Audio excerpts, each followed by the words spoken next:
Ya, halo, assalamualaikum warahmatullahi wabarakatuh. Ketemu lagi bersama saya ya tentunya di dunia tani. Ya, oke sahabat tani. Untuk video kali ini apa yang dibahas yaitu tentang kelapa sawit yang saudara kita berkomentar ya. Itu tentang apa? Tunjukkan kelapa sawit yang stres, Pak. Nah, jadi kebetulan di sini tidak ada, tapi gejalanya ada. Gitu loh ya. Gejalanya apa?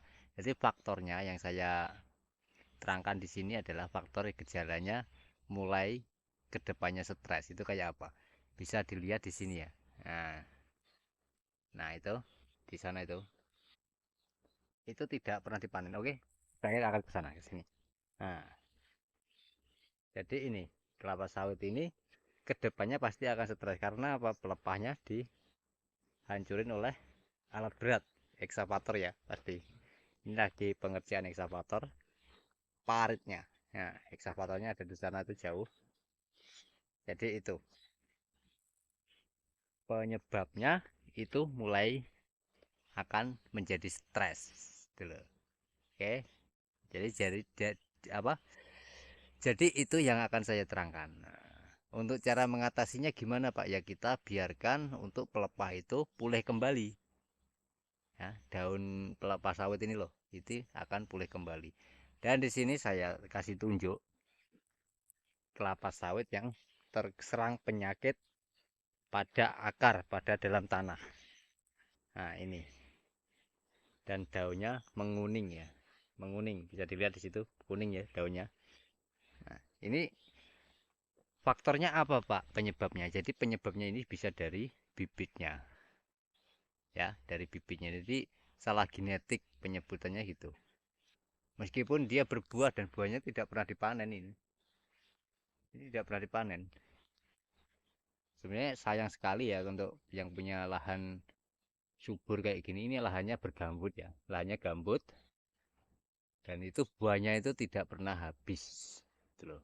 Tidak akan pernah ngetrek, tidak akan pernah stres itu.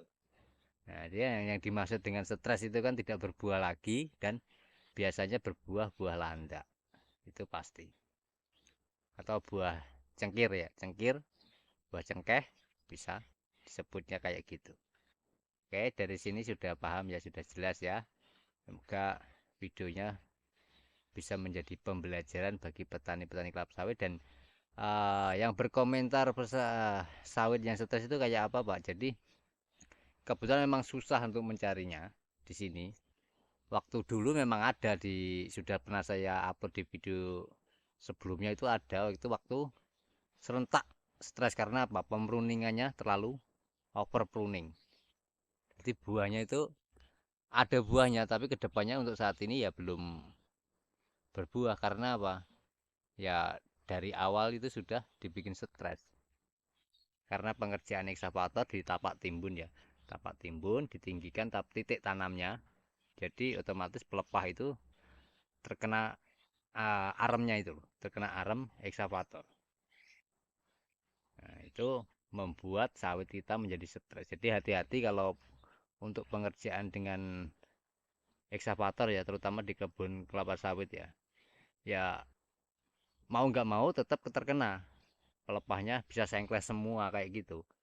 Bisa sengkles, jadi bisa kayak gini ya. Nah ini hancur ini pelepahnya. Pelepahnya hancur. Ini akan kedepannya pasti akan stres untuk kelapa sawit ini. Bisa dilihat ya. Nah ini dia.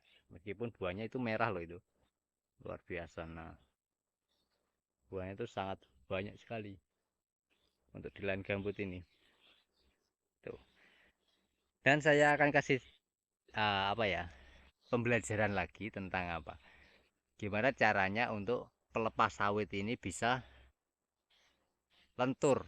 Nah, kuncinya kan di situ untuk kelapa sawit ya. Kalau kelapa sawit kita daunnya lentur itu pasti buahnya akan besar. Tapi kalau kelapa sawit kita itu apa namanya ya, bahasanya apa ya, terlalu tegak untuk pelepahnya ya pasti buahnya akan kempet-kempet, akan kecil. Itu loh, buahnya akan kecil.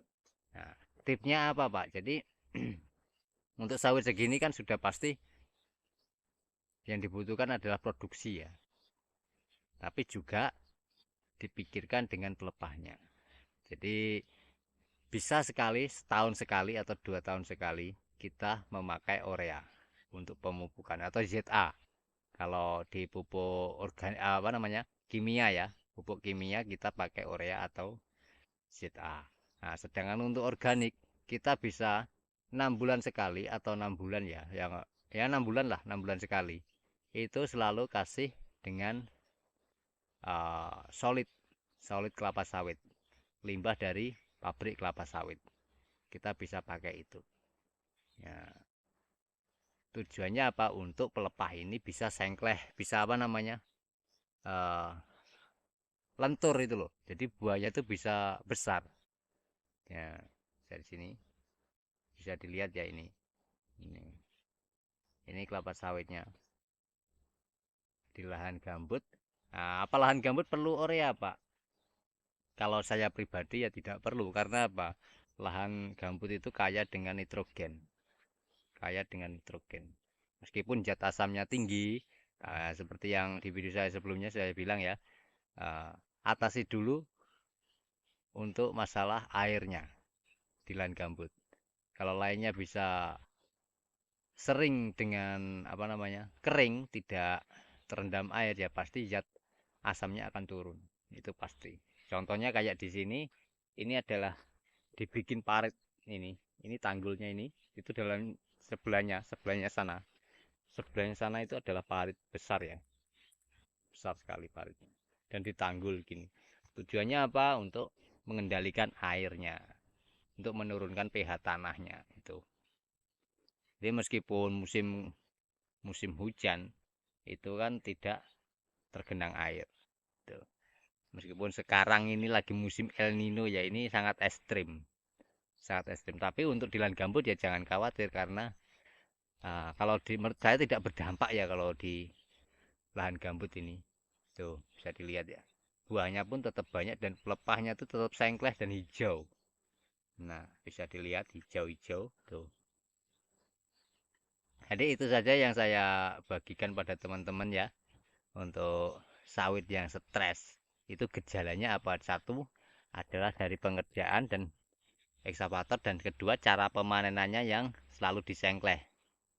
Nah, selalu disengkleh-sengkleh pelepahnya ataupun digantung buahnya, tidak ada songgonya. Itu akan lama-lama akan menjadi stres.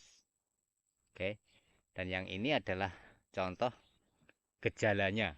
Gejala awal mula mau stres. Itu Pak caranya untuk menanggulanginya itu dengan cara dibiarkan sampai pelepah itu normal lagi dan memenuhi syarat ya. Biasanya kan 100, kalau nggak salah 140 pelepah ya gitu bisa menjadi produksi aktif di situ. Oke, semoga ini bisa menginspirasi dan bisa diambil sisi poinnya ya. Sisi positif dan bisa menjadi pembelajaran bagi petani-petani kelapa sawit. Dan saya pribadi itu adalah berbagi pengalaman ya, terutama ini. Oke. Salam dari saya, Tandan Berduri dan kelapa sawit. Semoga subur kelapa sawitnya dan hijau dan buahnya itu banyak sekali ya. Itu adalah harapannya. Harapan semua petani kan yang enak-enak ya, tidak tidak apa namanya? Tidak mungkin yang nggak enak itu diharapkan, kan tidak mungkin. Intinya begini loh, intinya setiap kita pergerakan pasti ada perubahan. Kalau kita lihat aja tanpa bergerak ya tidak ada perubahannya itu. Intinya di situ. Tidak ada usaha yang mengkhianati hasil. Oke, semoga ini bermanfaat dan bisa bisa menginspirasi bagi petani-petani kelapa sawit ya. Salam dari saya. Bila ada salah kata ya mohon maaf sebesar-besarnya. Saya akhiri. Wassalamualaikum warahmatullahi wabarakatuh. Salam Tandan Berduri.